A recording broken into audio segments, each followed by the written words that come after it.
With the end of the Civil War came the emancipation of 4 million Black men, women, and children in the United States. That emancipation was formalized through the 13th Amendment in the Constitution. Now, Black people were free from slavery.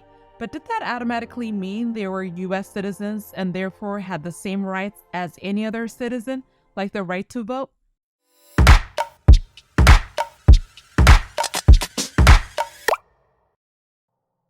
Famous abolitionist and author Frederick Douglass said, quote, "Slavery is not abolished until the Black man has the ballot," in May of 1865, 1 month after the Union victory.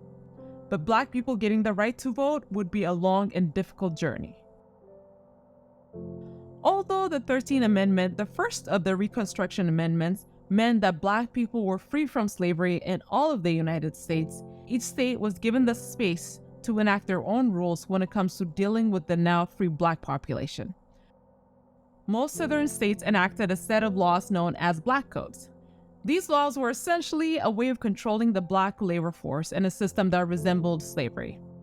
Mississippi and South Carolina were the first states to enact the first Black Codes. One law in South Carolina, for example, banned Black people from having any other jobs other than being a farmer or a servant unless they paid an annual tax that ranged between $10 and $100. There were lawmakers in Congress, most of them Republicans, who understood that these laws were essentially an effort to enslave Black people again with ridiculous laws and punishments. They knew more national laws were needed to overtake state laws and work to expand on the 13th Amendment. In 1866, Congress passed the Civil Rights Bill, which would give Black Americans the right of citizens. President Andrew Johnson, who became president after Lincoln's assassination, vetoed the bill, but Congress overrode his veto. This moment was the first time in America's history that a major legislation became law over a presidential veto. The second of the Reconstruction Amendments, the 14th Amendment, came next and granted citizenship to all persons born or naturalized in the United States, including former slaves. In 1870, the last of the Reconstruction Amendments, the 15th Amendment, was passed. It stated that voting rights cannot be denied by the federal government or by any state based on race, color, or previous conditions of servitude. The passing of these three important amendments meant that now Black people were free, citizens of the United States, and had the right to vote.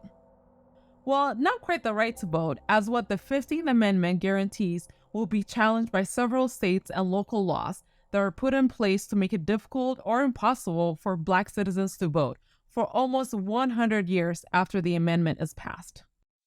For instance, several southern states came up with their own set of qualifications one must have in order to vote. Literacy tests and poll taxes became a requirement to vote, which meant a vast majority of the Black population was shut out. Remember Black Codes, those racist laws that inspired the push to expand on the 13th Amendment? Those laws made a return in the South, now becoming Jim Crow laws.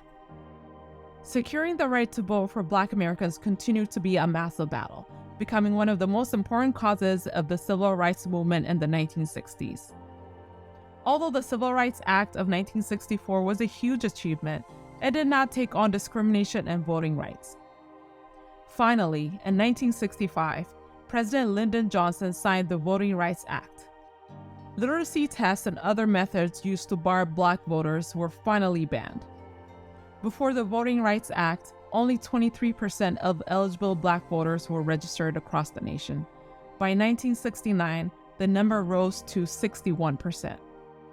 Some people would argue that Black people still don't have the full right to vote, as voter suppression is a fact across the country.